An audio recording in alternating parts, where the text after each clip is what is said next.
Okay, so welcome everyone to this 100 Days of No Code workshop. Really excited to be joined by Corey Haynes, who's the founder of Swipe Files, and is going to be talking us through how we can not only build really good products, but actually distribute them in a way that people use them, buy them, and see them, instead of them just being stuck in our I don't know, bubble interfaces or wherever they get built. So really excited for this one. I think it's such an important piece in the puzzle that we haven't really delved into much in the no code space. We're so focused on building, but actually we need to be focusing on building the distribution channels to actually get our products in front of the people that need to see them. So yeah, there's no better person to tell us how to do that than Corey. So I shall let him take it from here. And I think we're going to have hopefully a little bit of time at the end for some questions. But yeah, over to you, Corey. Awesome. Yeah, I'm really, really stoked to be here. Appreciate you guys having me and joining live as well, because I know again it's hard to kind of carve out an hour in your day, and so really, really appreciate you joining live. Honestly, it makes it a lot more fun. I'm really stoked. I have a lot to go through, like you said. It's kind of just like everything I wish I would have known or that I try to pass on to other people, and so it's not like a really fluid. It's pretty fluid, but like there's also just things I'm just kind of like bolted on there because I want to make sure that I include it and. But I also want to make sure that we have time at the end for a Q&A and stuff like that. So I'm going to get right to it. And a little bit about my background. So again, I actually went through on deck no code cohort number 1 and with Max. And we didn't have the pleasure of crossing paths there, but now we do. And I'm really glad to be here. But as you mentioned, so I've been in no code. Traditionally, I am a marketer. So kind of a brief history of me.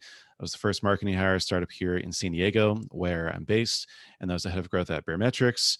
Did a lot of marketing, sales, customer success, but it was all focused on growth, distribution. Started my own no-code job board called Hey Marketers, which I've then sold the majority stake of it's about 8 months ago now, which is pretty crazy. Built a couple of courses. My main sort of gig right now is Swipe Files, which is a membership site and community focused on marketing and building your audience and getting attention to the things that deserve attention, to your exceptional products, services, content, even to yourself. And I've also got other stuff in the works. So B2B SaaS projects, entrepreneurial endeavors, things like that. So all that to say, I'm in it. I know it. I've been there. I've done that, and I'm here to help. So this is something that Justin Kahn tweeted a while back, right? This is November 2018, that really stirred up a lot of controversy. And so he says first-time founders are obsessed with product. Second-time founders are obsessed with distribution. This is true of me to a certain degree. It's true of everyone to a certain degree. You just want to make something. You just want to focus on your craft.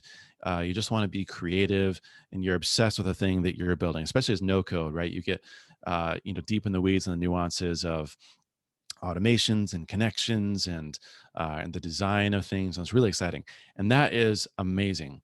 But there's this kind of fallacy that if you just focus on product and if you just build an amazing product, that the marketing will take care of itself, right? And kind of the great product will speak for itself.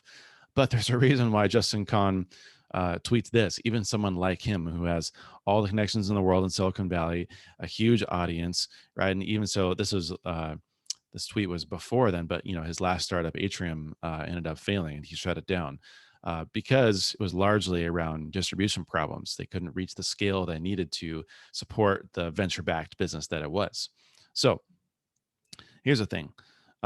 This is my approach to marketing and to distribution. It's what's the point in building something if no one uses it, right? It is amazing to build something, and there are things that are inherently valuable to you and to yourself, and that you get the reps and sets in, and you just kind of ship stuff, right? But really, to realize the potential of something that you've built, people need to use it, right? It's kind of like if a tree falls down in the forest and no one's around to hear it, did it really make a sound, kind of thing, right? If you built a product and no one used it, did you really build a product, right? Or could you really call it a success? If your product launched and no one is around to use it, did you really launch it, right? You have to do marketing. You have to get people to use your product. To what extent really depends. And believe me, I am an advocate of like the minimum viable marketing strategy. Like the least you can get away with, the better, because then you can focus more on the product. But everyone has to think about distribution. Even, because I know there's a lot of naysayers of like, okay, well, there are people who, they go viral, or the product is inherently viral, or like, there's just a lot of word of mouth and support. Um, and so I don't need to do marketing. Well, yeah, ish, but to a certain degree, everyone, you want to realize the potential of that thing, right? And if you're leaving money on the table, if you're leaving sort of attention and usage on the table, then you're actually doing your audience a disservice.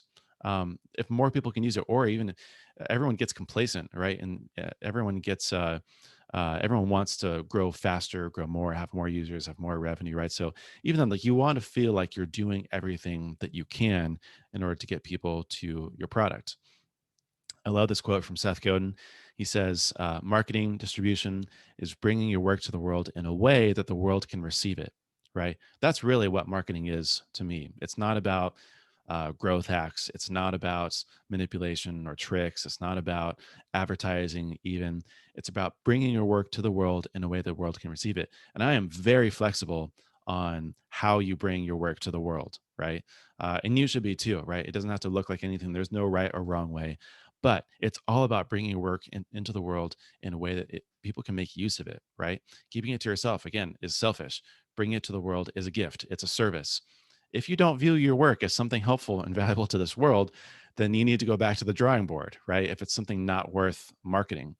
But I believe that all of you probably are building something that is worth marketing, that is inherently valuable to someone else, to your audience. And so you should think about marketing and distribution.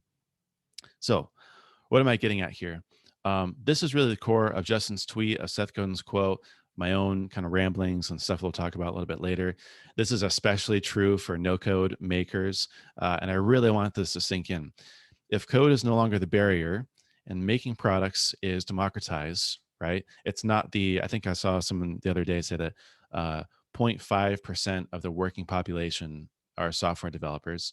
So, right, if now it's realized to 100% of the working population, people can make stuff, people can ship code ish, right? People can create products. If that's no longer the problem, then distribution is the difference. Distribution is the key.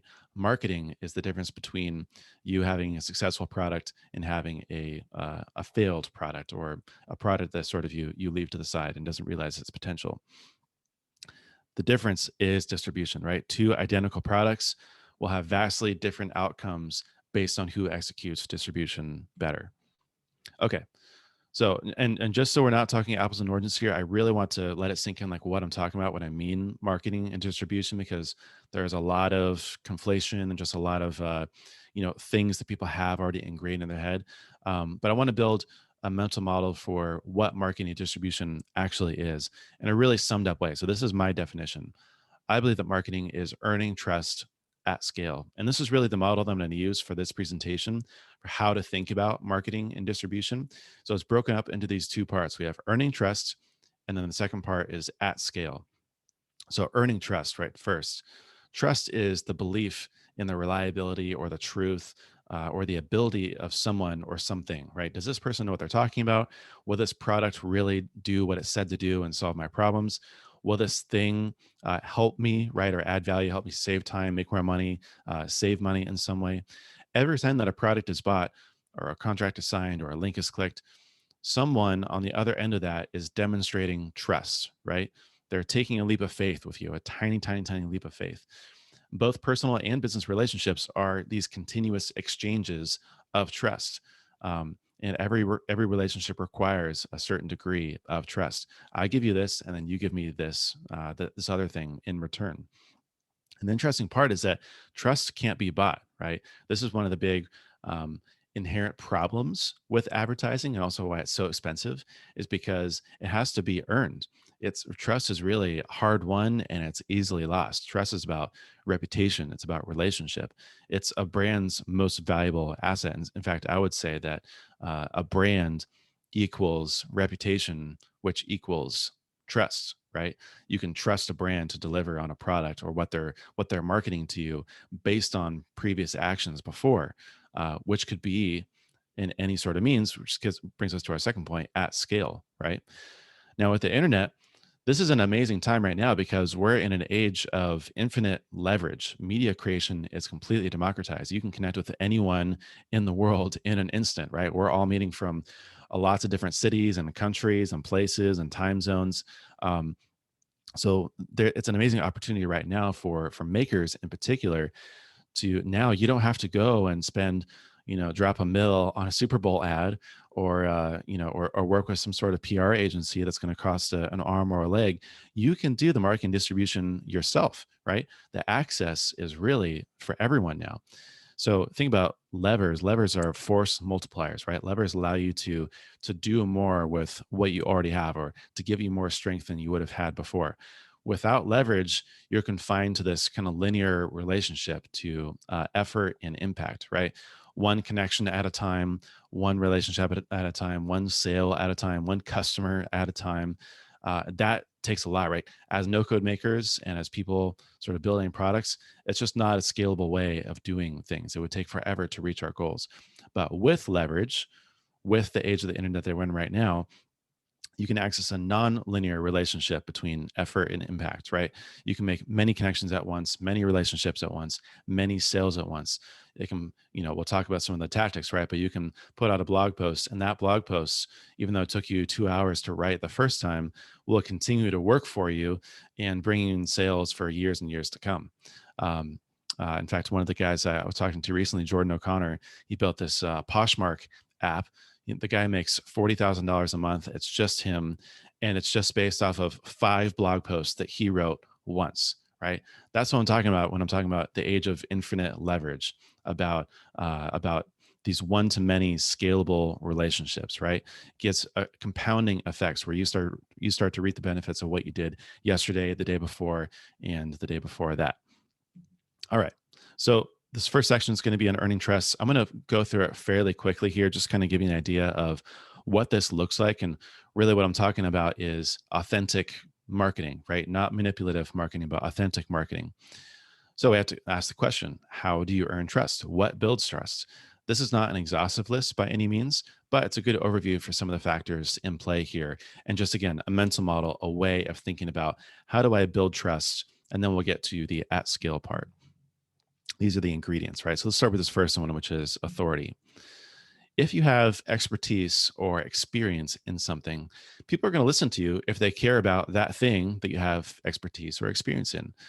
James Clear, right, author of Atomic Habits, he is the habits guy, right? He's researched it, he's practiced it, he's experimented with it, he's written about it, he's built a huge following about it.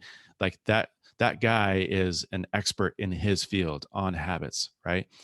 Nick Huber, he invests in self-storage facilities. He's been there and done that. I think he has 20 or 30 sort of facilities now, tens of millions of dollars worth of real estate that he manages. So if you were someone who was really interested in investing in self-storage facilities, who better than Nick Huber, right? Or if you're someone who was interested in building habits, who better than James Clear, right? These two guys, James Clear and Nick Huber, have insane leverage. They have an insane advantage for building and distributing their products, whatever that might look like. James Clear has his book. He also has a course. He also has, I think, like a note-taking app or a note-taker journal now. Nick Huber just started selling a course, right? But it's because they've done the work in building up their expertise and their experience. And the good news is that even if you're not an expert at something, just having some experience gives you something to share with others, right? We all have this kind of unique combination of experiences that we can share about and learn from. Now, these two, again, like I know all of you are saying, well, I'm not James Clear, I'm not a Nick Huber. That's okay. These are just like the really like high examples. Myself, right? I'm not an expert in marketing. I have experience in marketing. I have some expertise within like B2B SaaS marketing in particular. I'm not the expert, but I have some expertise. And that's just enough to allow me to start to build a business like Swipe Files or sell a course or to build a following around those things, right? So everyone has some experience. Everyone has some expertise in something. And you can be intentional about building those things as well. Okay. Second one, endorsement. Um, there are tools like like Shoutout or Testimonial.to that allow you to build social proof, right? But social proof is kind of this idea that no one wants to be the first or the last to try something. We trust the behavior of a group, right? We look to other people to kind of give us these clues and indicators of what the right thing is to do. If you go to if you're going down the street looking for a bar and one has a line out the door, the other is completely empty, which one do you think is the better bar? Probably the one where there's a line out the door. Now, whether or not you want to wait in that line is up to you, right? But it's these kind of indicators that tell us what is good and what is bad, what's trustworthy, what is not trustworthy. This is also why influencers and advocates can have a halo effect on products and services they use, because if they are influencing an audience, they have the attention of an audience, right? That's a lot of leverage that they can just kind of pull around and say, hey, this is what I use and trust. Now people can just use that as this kind of proxy, as a shortcut to say, okay, well, if Elon Musk is investing in the Dogecoin, I guess I will too, right? And we've sort of seen how that plays out. But this goes across the board for any product or service that someone uses and vouches for it to a certain degree, right? But people also want to see evidence to it, and they want to see, they want to know that they're not getting tricked, right? So reviews, tutorials, critiques, summaries, badges, stamps of approval. To back up these endorsements, also give it more credibility, right? And that also is really good. So one of my consulting clients is SavvyCal.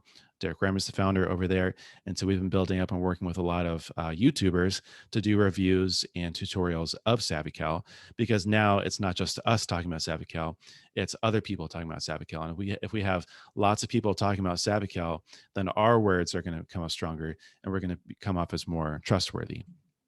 You don't want to be the only one talking about something. Um, I want to stress that all these things really increase word of mouth and actually allow you to do less marketing. And so because your customers and influencers will do marketing for you.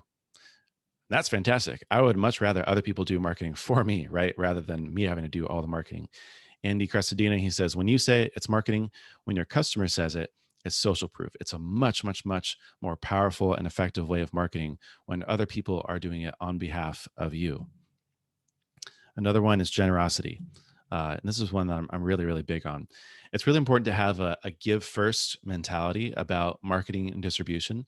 And this is completely kind of countercultural to how a lot of people think about marketing and sales, where it's all about take, and revenue and sales, and how can I squeeze, every single ounce of juice out of this lemon, right?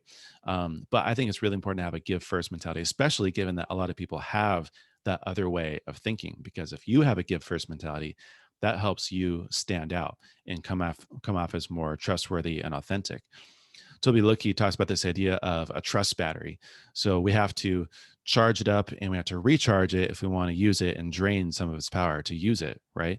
So if you're constantly using the battery, it's just going to deplete. If you're constantly using that trust, if you're constantly making asks and sending, calls to action for the sale or to sign up for something, eventually you're going to deplete the trust that you built with your audience.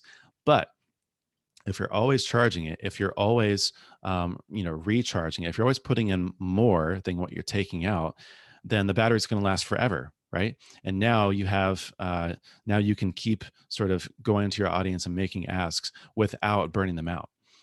If you're always selling, making asks, running sales, it's not a good, you're going to come off as being spammy, salesy. And this is really what people where people fail a lot of the times is what I'll see is they'll try some things and then they'll get tired with kind of like they'll get impatient with all the stuff that they're putting out there for free, like creating free ebooks, free plans with their product. They'll be giving out free advice and giving back to the community, and then one day they just kind of flip the switch and now they're just in sell mode. Well, you can't always be in sell mode. You have to be giving more than you're asking. People love to reciprocate. So if you do something kind and generous to someone, then they're far more likely to give you something in return later. But you have to be the first one to initiate that exchange where you're giving first and then you're asking in return later. And ideally, you're giving more than you're asking, because then people always feel like they're getting a good deal, right? Another one is consistency. This one is difficult, but it's true. Showing up really, really matters. Consistency really communicates quality and purpose and drive, and also success. Because if you stop doing something, that's also an indicator to someone that, maybe your product isn't good, or maybe what you're doing isn't working, or maybe something went wrong, right? Or maybe you've kind of disappeared. So if you consistently show up time and time and again, that really tells people that you're onto something, right? And something's happening and it's successful. The product is valuable. It builds a reputation for reliability and helps people to know what to expect from you as well. So, think about if you hire someone and then one day randomly they just don't show up. Like it's hard to trust them now the next time you book them to count on them to show up for a time that you really need them, right? And so if you're consistently showing up online, that tells people how trustworthy you are as someone that they should follow or eventually get their money to.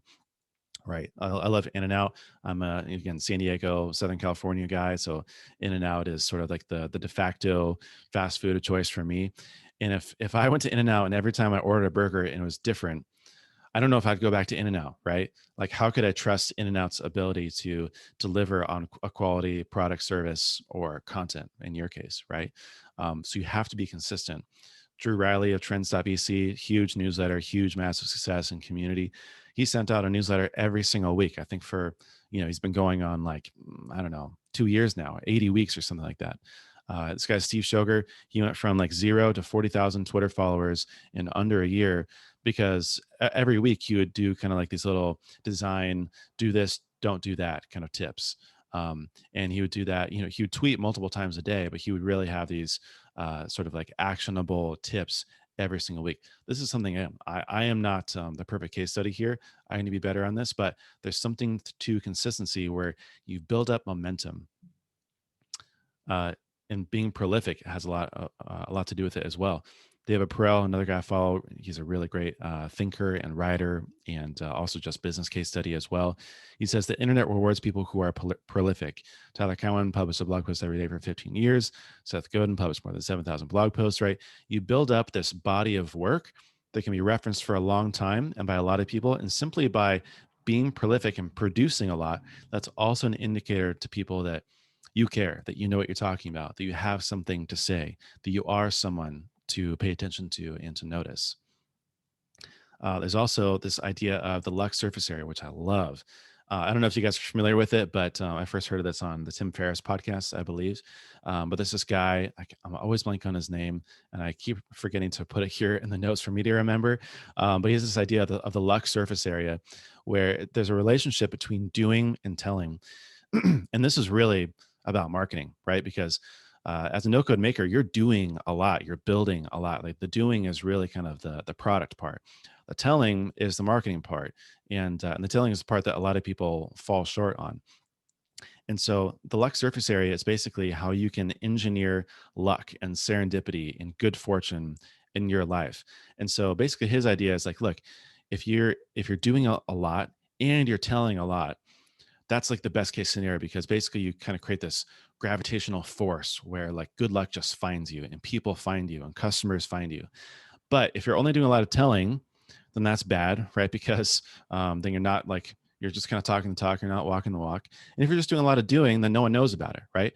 So it's when you combine the two together, a lot of doing and a lot of telling, you're going to be lucky, right? You're going to find customers, people are going to find you. These opportunities are going to present themselves. Another one is commonality. We naturally trust people who have something in common with us because we know ourselves and we trust ourselves, right? And so if we see a little bit of ourselves in someone else, then that's an indicator that maybe there's someone we can trust, or that there's at least some sort of common ground that we can talk and share interests on. This is why communities are so powerful, right? They're a great way to build connections, because communities are all built around some sort of commonality, right? Some sort of common job title, common interest, common goal, common industry, right? You can better understand them and they will better understand you as well. Common interests are also huge, right? So interests are kind of code for what you do for a living. what you do for fun, what you pay attention to, right? But this guy, Alex in Books, I think he has over 20,000 followers now. And his whole thing is around books. He's just trying to find people who are interested in reading books. And now he's built a business around it. It could even be a way of doing something, a method, right? This is really where you start to like super, niche down. But if you share something in common with someone that is very uncommon, the connection is stronger, right? Like Rosie Sherry is very into unschooling, which is kind of like this, like homeschool, but like there's no curriculum, and it's this really like unorthodox, kind of controversial, way of raising your children. And so you can imagine that every time she meets someone who's also unschooling, she's immediately like, "Oh my gosh, are we best friends?" Like, I can't even believe there's someone else out here who does something like me.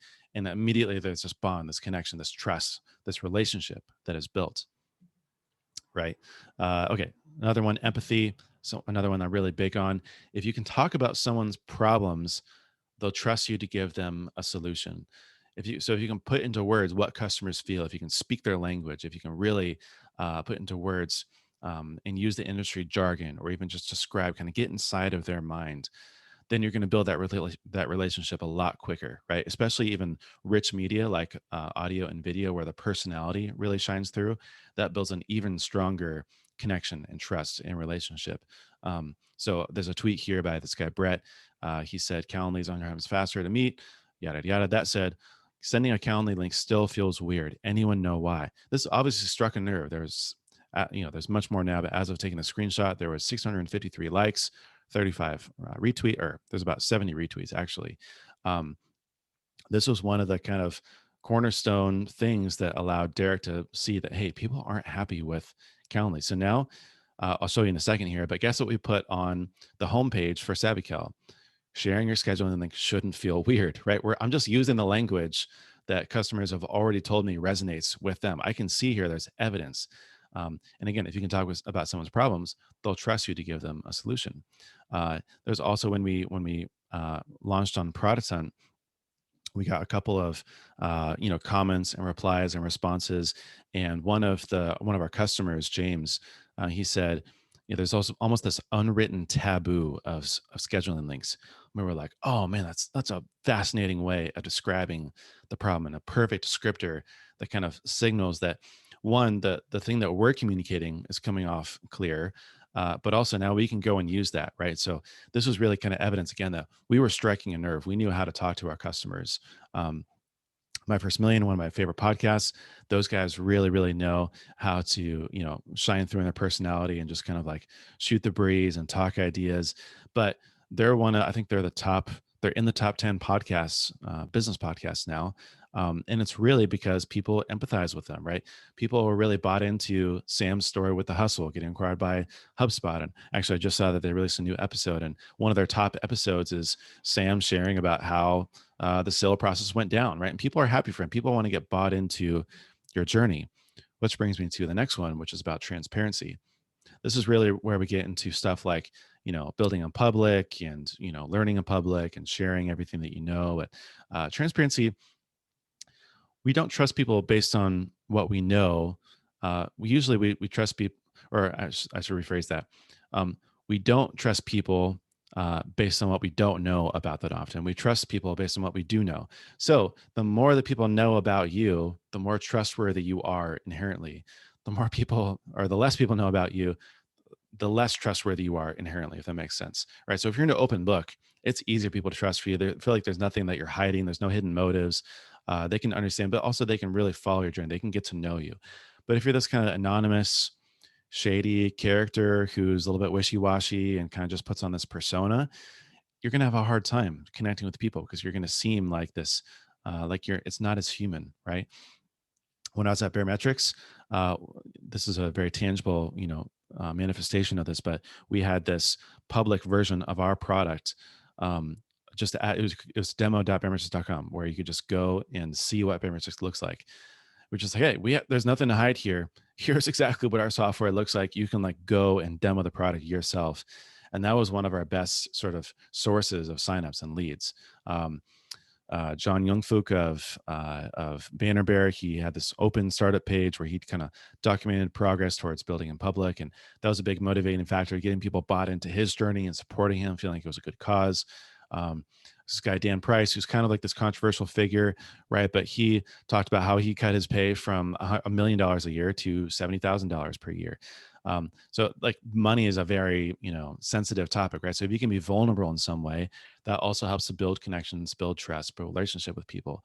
Patagonia does this great job of they kind of like show how the sausage is made, and they show you like all the places, like how your product got into your hands. Okay, it was manufactured here, it was assembled here, it was printed here, it was shipped here, packaged here, and then now it's in your hands, right? So they're showing the proof of their sustainable practices. Okay, that's a whole bunch. That's all about kind of earning trust. A little bit more meta, right? A little bit more theoretical. I'm going to get a little bit more tactical now and kind of get into the nuts and bolts of marketing distribution, and then hopefully leave a little bit of time for Q&A at the end. All right, still with me. This is the framework that I've been using to describe how to think through building a marketing and distribution strategy from scratch. I call it the Orb Framework. So it's owned, rented, and borrowed platforms. So owned platforms, you own the line of communication with your audience. It's a direct relationship with your audience. Then there are rented platforms. So you kind of rent the line of communication. There's, it could be subject to algorithms, distribution rank, other kind of external factors that determine your ability to get in front of the right people. And then there are borrowed platforms. So you borrow the line of communication to someone else's audience. And this is largely out of your control, right? There are a lot of these kind of one-time things. But I found that every single marketing distribution strategy usually can be bucketed into one of these three frameworks or platforms, right? It's either an owned platform, it's either a rented platform, it's either a borrowed platform.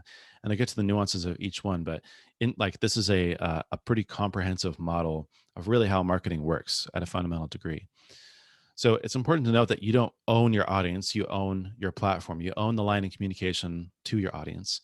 I always hate when people talk about, it's my owned audience, and like, I own this audience. I'm like, no, you don't. You don't own me. Like, you just own the right to talk to me in a certain way, right? You own the line of communication. But naturally, that's why something like an owned platform is so much more effective inherently, is because you have a direct line of communication to them. So here's what I'm talking about. So with your owned platform, these are things like your blog, your landing page, newsletter, podcast, community. With your blog, right? No one else has access to your website and to your blog. People can find it directly. They can type in URL. There's nothing, you pay for the hosting. There's nothing stopping people from getting there. Same thing with your newsletter, right?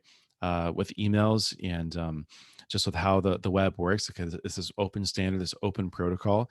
You send an email, unless it goes to spam or to the promotions tab, it's going to at least make it to their inbox, right? You are sending to an address. Same thing with a podcast, with RSS feeds. Same thing with the community, right? Community is really just kind of your own social network, if you will, right? These are the best platforms. These are the best marketing strategies inherently because of the platform, of what kind of platform they are.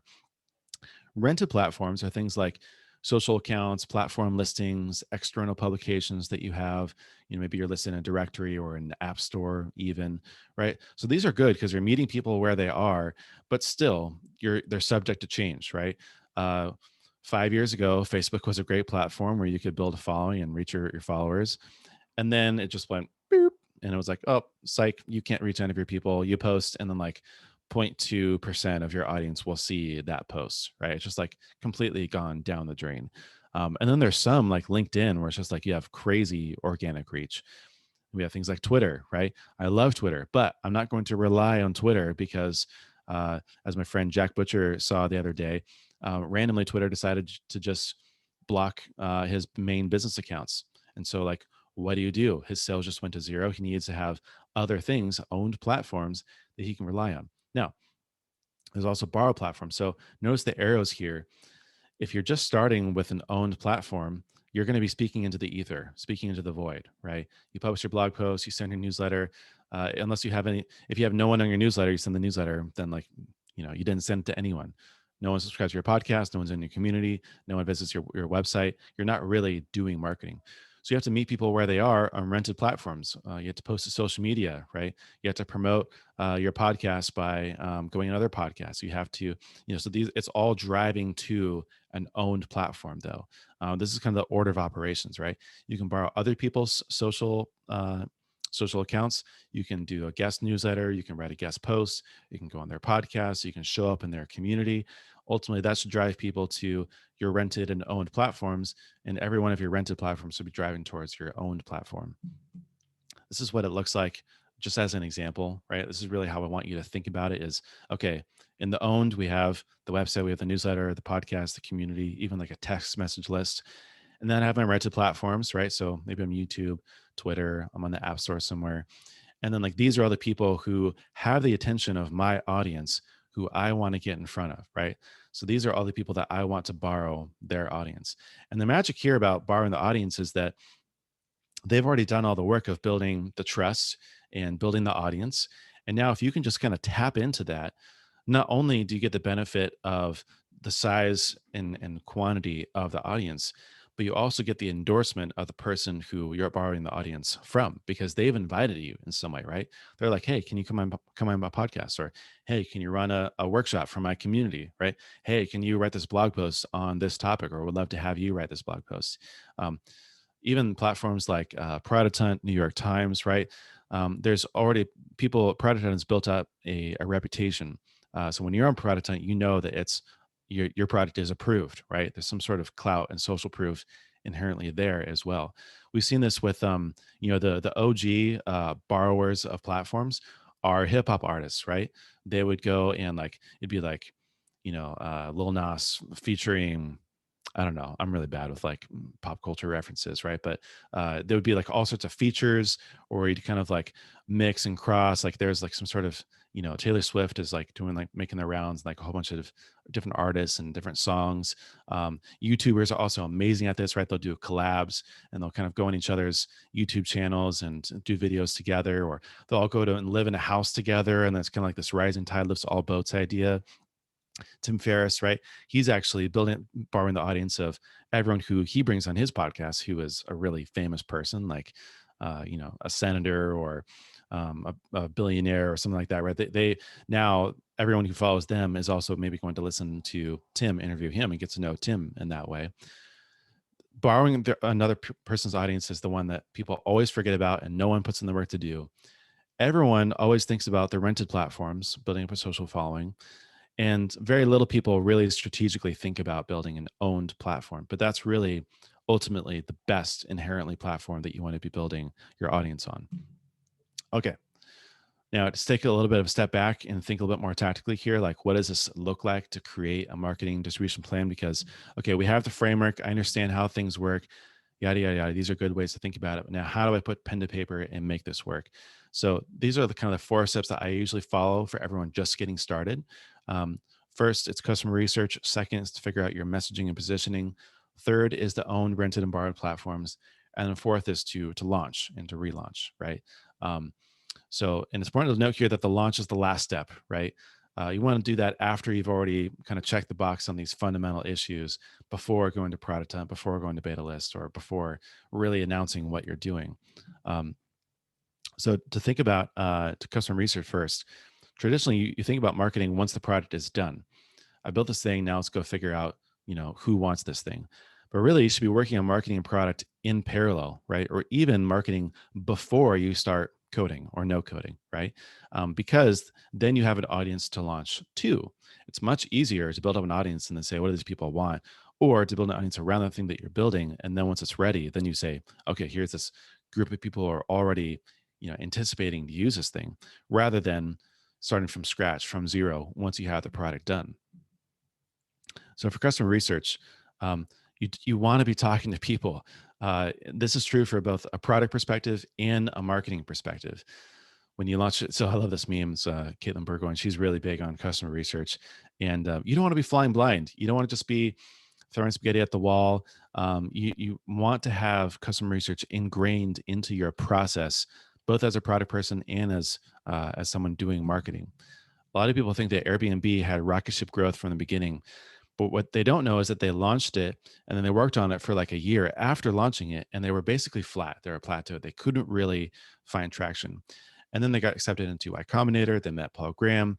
Paul Graham asked them, "Hey, who are your users? Who are like the people who absolutely love Airbnb?" And they were like, I don't know. We have like 1,000 users, and like these people over here use it. And Paul Graham's like, oh, like look, you have a whole bunch of users in New York. Go fly to New York. Go talk to the hosts, get to know them, and tell me what you figure out. So they flew to New York, pretended to be photographers. While one person took photos of the listing, the other person would talk to the host and figure out how things were going, just get kind of feedback. Um, and that was really kicked off growth because what they learned was actually one, photography made a huge difference. But two, they could actually had real input from customers and from users that one, not only told them how to build a better product, but also told them, hey, how did you find us? And why did you decide to use Airbnb? And what's the really the thing that helped you kind of pull the trigger, and they really got to know what the value proposition was, right? Because we can sit here all day and hypothesize about how people get value out of our product, but unless we really hear it out of their mouths, then we're not actually going to know, right? So every time they got stuck, then they'd fly back to New York, talk to their customers, and that's really what unlocked a lot of growth for them later on. Your customers will tell you everything you need to know about your business, including marketing. You just have to ask. So, how do you ask? These are some of the questions that I like to ask just in general. Um, so, it's quite literally, this is how customer research translates into marketing. So, you ask a question like, how have you tried to solve this problem in the past? That gives you a list of competitors and alternatives.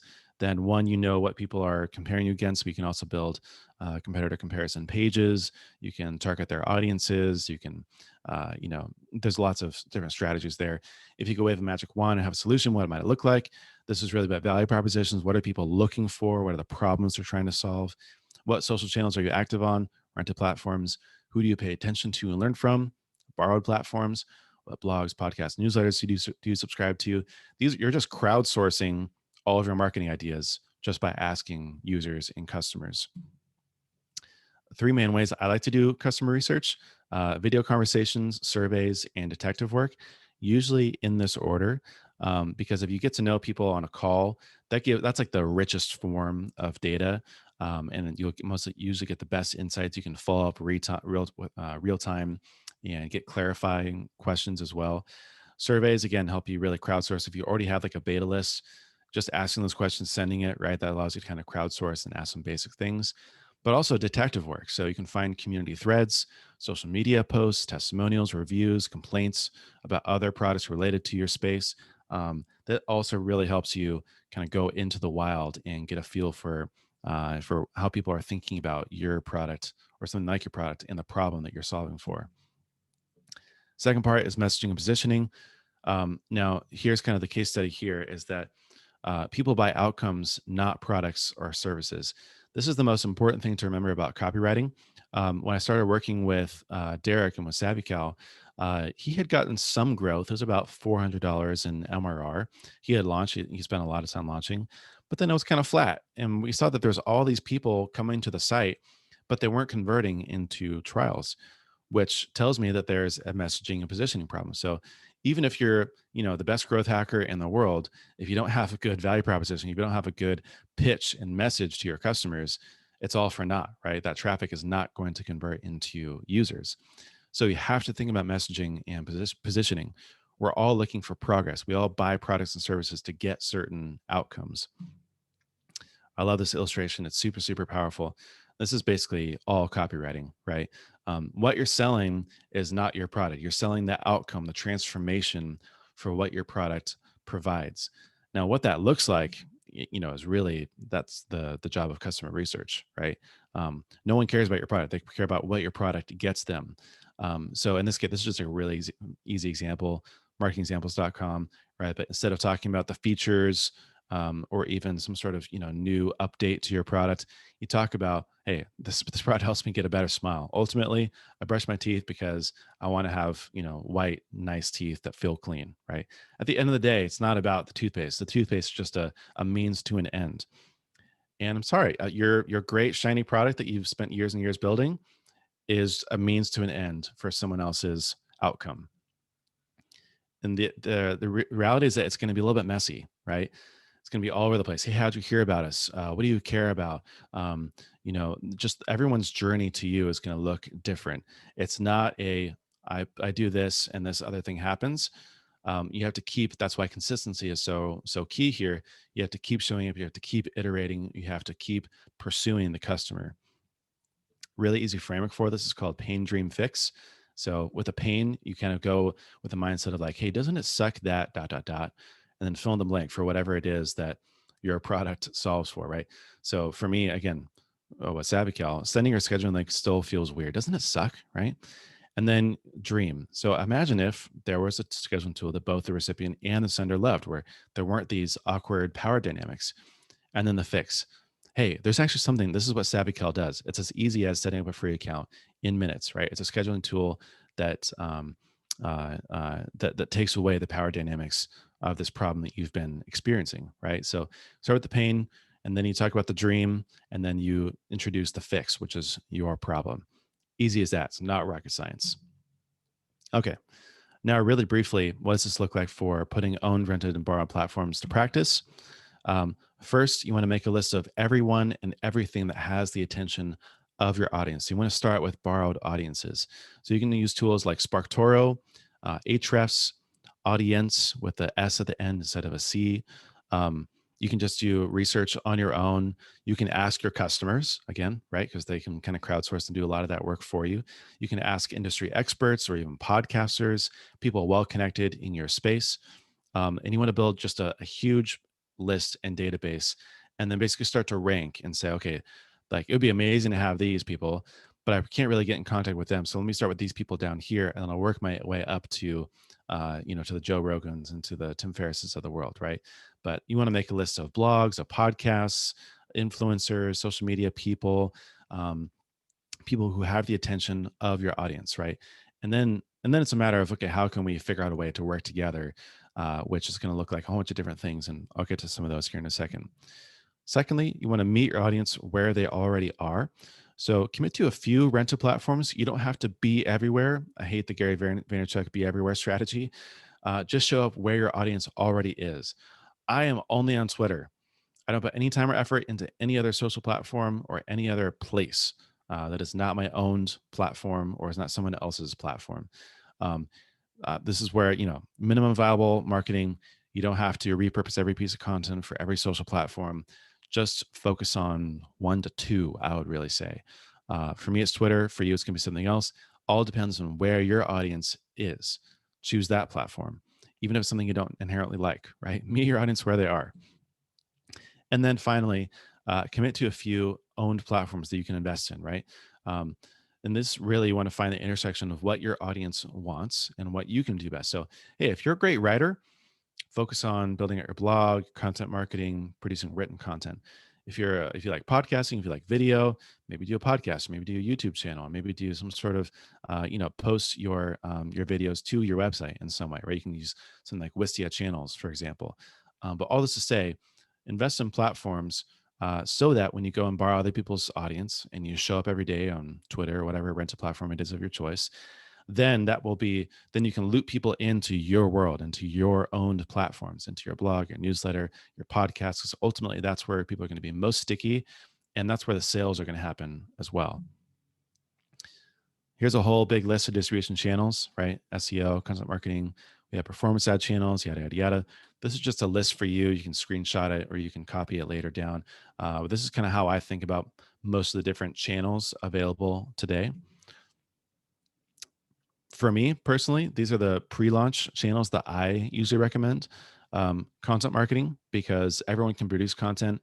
It's free, and it's a really good way to build empathy, to teach, to educate. And it can look like a whole bunch of different ways, right? It can be a blog post, it can be audio, it can be video. It can be repurposed for rental platforms, and also this is a large part of borrowing other people's platforms, is you are providing the content to someone else, right? You are being interviewed, you are writing a guest post, you are doing a guest newsletter, you are contributing a quote to something. So content marketing is usually a big one. I also really love engineering as marketing, and this can come in the form of freemium, or it can come in the form of free tools and calculators, templates, samplers, um, just pages that are useful inherently, calculators, things like that, quizzes even, because they're really low ask, but they're inherently useful, and you can usually parlay that back to your product. And then I really like sales because in the early days when you're pre-launch, you don't need to worry about scaling. So you want to do things at scale, but you don't need to worry about scaling yet. So I really love one-to-one outreach because one, this really builds into the idea of customer research, but two, allows you to one by one test your hypothesis for your messaging and positioning. You can see where people hang out. You can learn more about them. I just don't think you can really skip the fact of sales, of one-to-one outreach and communication. That's what I mean by sales. Personally, my favorites long term are SEO because it's one of the only recurring free sources of traffic where it's just like magic, right? Like I said with Jordan O'Connor earlier, 40 grand a month from 5 blog posts, right? He was ranking for about 20-ish keywords from those five blog posts.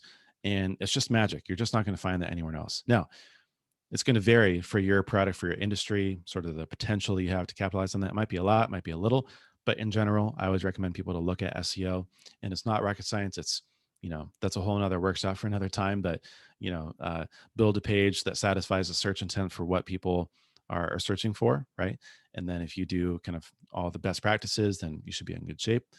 I also really love affiliate marketing because it's a really great way to incentivize borrowed platforms to build a long-term relationship with you. So it's one thing to, do a one-time guest interview, or to write a blog post for someone, or to, to do a guest webinar. But if you can make them an affiliate in some way, an affiliate has this kind of like sleazy connotations to it, but really it's just a financial incentive to share you and your work. Then that gives it long-term potential. And again, this is really where it's like, everyone else is doing marketing for me. Perfect. My job is easy, right?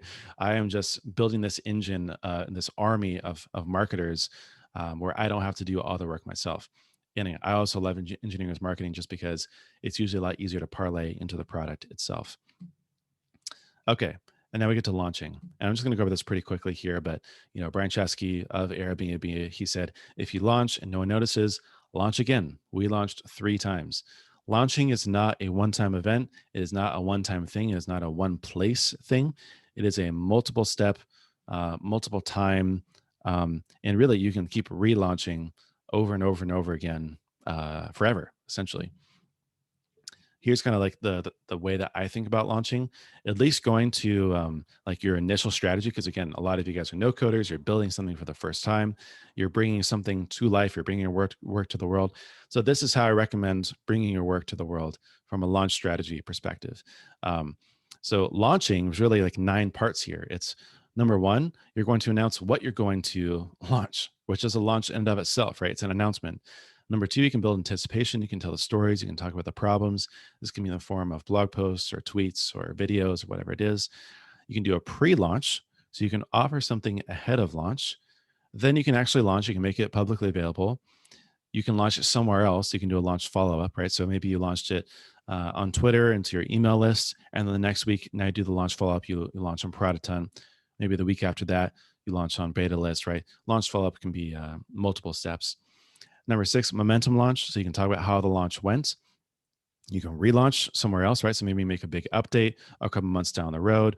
You have a 2.0 version, or you figure out, hey, this thing didn't actually work when I launched. I'm just going to relaunch. It kind of goes back to Brian Chesky, right? You're just going to try it again, give it another shot.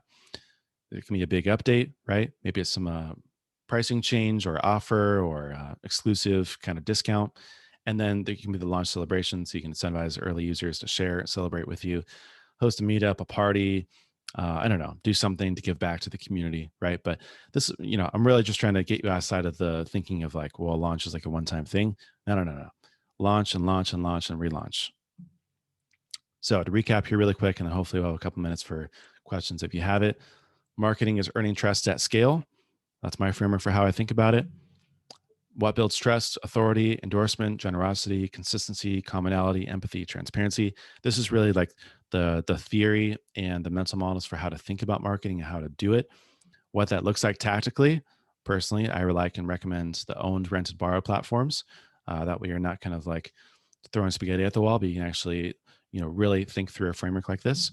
And then these are the 4 steps to bringing your work to the world for the first time that I think about: customer research, messaging, go through the Orb framework, and then think about launch and relaunch. Okay, I know that was a lot. Appreciate you guys sticking with me to the end. Um, I don't know if we have time for more questions, but I have more time even after the hour mark. If you guys have any questions, and would love to open the floor. Thanks so much, Corey. That was epic. Really was. That was just epic. Please, any questions for Corey? Come off mute. All yours. Oh, I don't have any questions. I think that is a fabulous amount of stuff to take on board, and I'm in awe of what you've just gone through, and it's something that I've struggled with quite a lot. So I'm going to study this hard, and I just want to thank you sincerely for your time today and appreciate it. Thank you very much. You got it. Yeah, that's great to hear. Really appreciate it. That's helpful. Tony? Yeah, sorry, I had to take a phone call there, so I wasn't sure if we were just opening this up. Where do you consider, I mean, this is more of just like a technical question. Yeah. So like when you're active in a community, do you consider that a borrowed, I had it down as a borrowed audience as opposed to a rented audience, where like, if you're, that's where you're doing the most of your value, you considering that like borrowing somebody else's because a community owner, then, like in this case, somebody is potentially borrowing Max's audience because it's actually Max that runs exactly. Yeah, I'm 100% borrowing Max's audience right now. I am borrowing the line of communication to all of you lovely people today. So yeah, I would think about communities, any sort of like group dynamic, meetups, even like events and conferences. Those are 100% borrowed platforms. In fact, I would say that most marketing tactics usually fall in the bucket of borrowed platforms, whereas most kind of channels, especially like the channels that you do really well, are usually owned platforms, because things like your blog, newsletter, podcast, video, stuff like that. But if you're really like hand-to-hand combat, you're kind of just scraping, clawing for every new user. A lot of it comes down to borrowing someone else's audience and borrowed platforms. Thank you. Awesome. Jack? Hey, sorry, I don't know if I'm meant to put my hand up, or I feel like I'm in school, but anyway.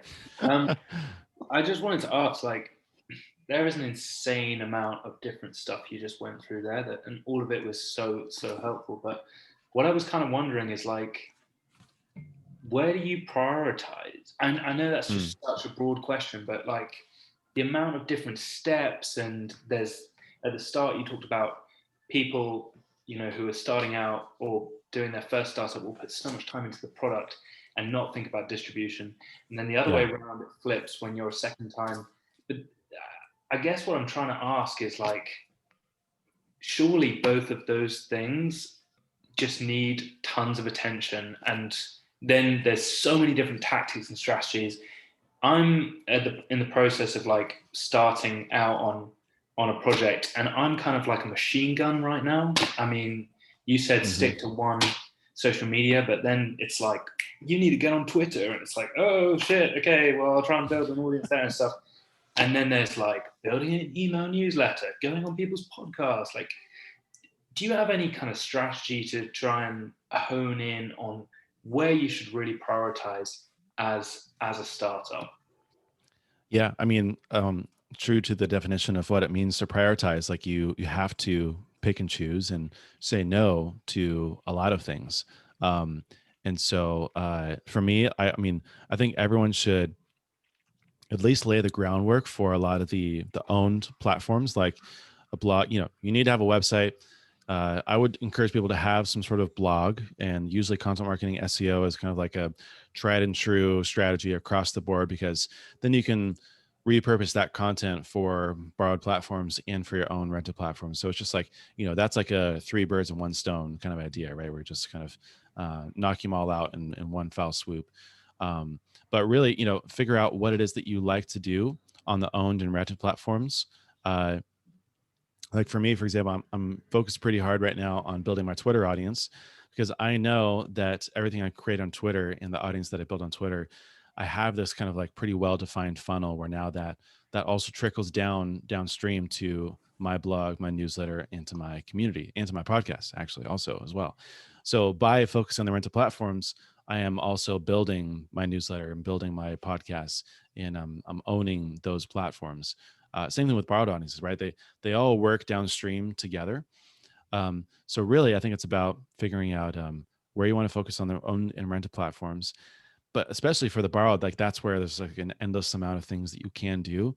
And this is where I think priorities really come in play, where once you make a list of everyone, everything that has the attention of your audience, and you've built out, 50 to 100 different avenues that you can explore, then you want to start ranking them in some way. So there's frameworks like ICE, impact, confidence, ease. You could even just kind of, eyeball it, right, and say like, oh, I know I can get in touch with this person, or I know that there's huge untapped opportunity, or if only I can get in front of this person, this person's audience. Then you're just kind of like working down the line of like, I'm starting with the most promising, and then I'm later getting to the ones that are a little bit more of a, a hard shot to make. So hopefully that kind of answers the question. But a lot of it is also just a learning process and iterating, and it's not going to be, you have to be flexible with your plans here. It's not going to perfectly all be orchestrated from the beginning. Awesome. That's really helpful. So just so I can just check in my head what you're saying. I mean, there's the fundamentals like website, blog, and building your own